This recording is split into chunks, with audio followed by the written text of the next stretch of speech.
Baskoro adalah orang kota. Baginya, semua hal harus bisa dijelaskan dengan akal sehat. Jadi, ketika ia harus pulang ke Tanah Toraja untuk mengikuti ritual Manene, ia merasa itu semua hanyalah sebuah tradisi kuno yang merepotkan.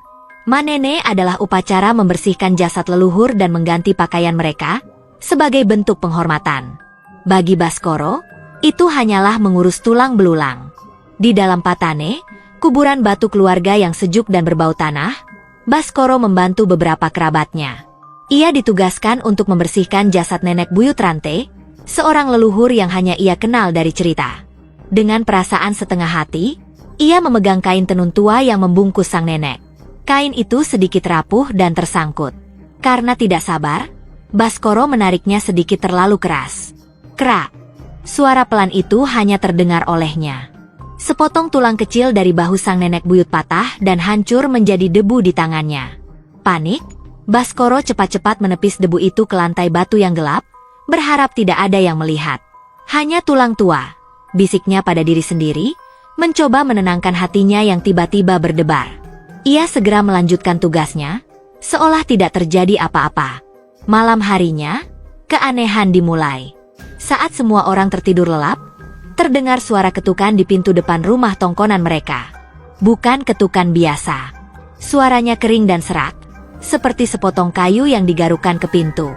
Ayah Baskoro bangun dan memeriksa, namun tidak ada siapa-siapa di luar. Hanya angin dingin pegunungan yang berhembus. Baskoro mencoba tidak peduli, menganggapnya hanya hewan malam atau dahan pohon yang jatuh. Malam kedua, suara itu datang lagi.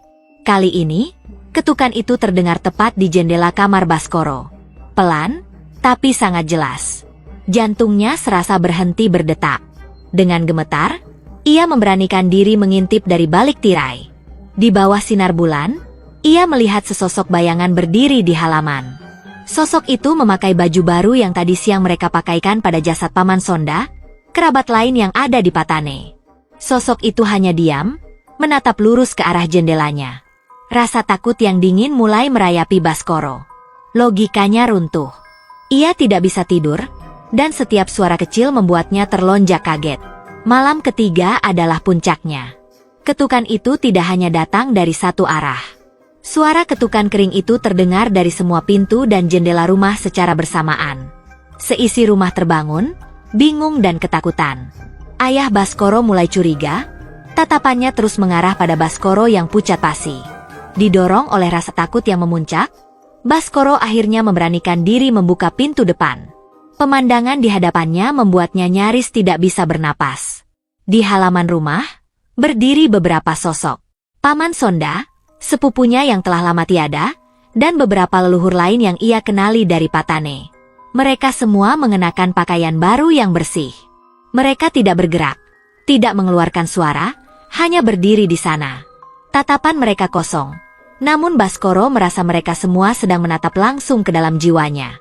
Saat itulah ia sadar. Mereka datang bukan untuk menyakiti. Mereka datang untuk menagih. Arwah nenek buyut Rante yang marah telah mengirim mereka semua sebagai pengingat akan kesalahannya. Tidak tahan lagi, keesokan paginya Baskoro berlari menemui ayahnya dan menceritakan semuanya. Ia mengaku telah merusak jasad nenek buyut Rante karena kecerobohannya. Wajah ayahnya terlihat sedih, bukan marah.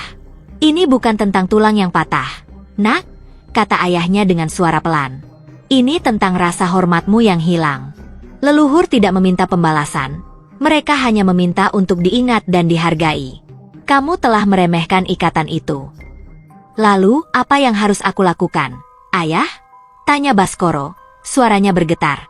Kamu harus meminta maaf, jawab ayahnya. Datanglah ke Patane sendirian. Bicaralah dari hatimu.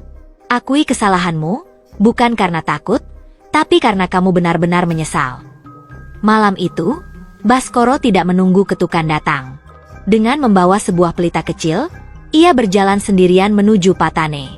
Udara terasa jauh lebih dingin dari biasanya. Dengan langkah berat, ia masuk ke dalam kuburan batu itu dan berdiri di hadapan jasad nenek buyut Rante. Di dalam keheningan yang mencekam, Baskoro mulai bicara. Nenek buyut, katanya terbata-bata. Maafkan saya. Saya salah. Saya telah sombong dan tidak menghormati nenek dan para leluhur. Saya menyesal. Ia tidak mengucapkan mantra atau doa yang rumit. Ia hanya mencurahkan penyesalan tulus dari dalam hatinya.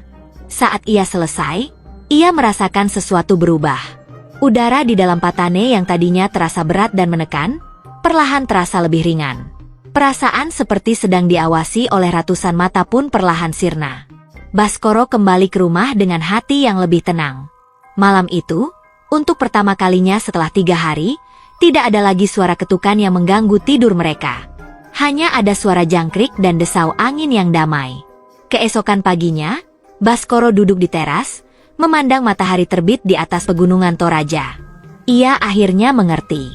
Menghormati leluhur bukanlah tahayul, melainkan cara untuk mengingat dari mana kita berasal.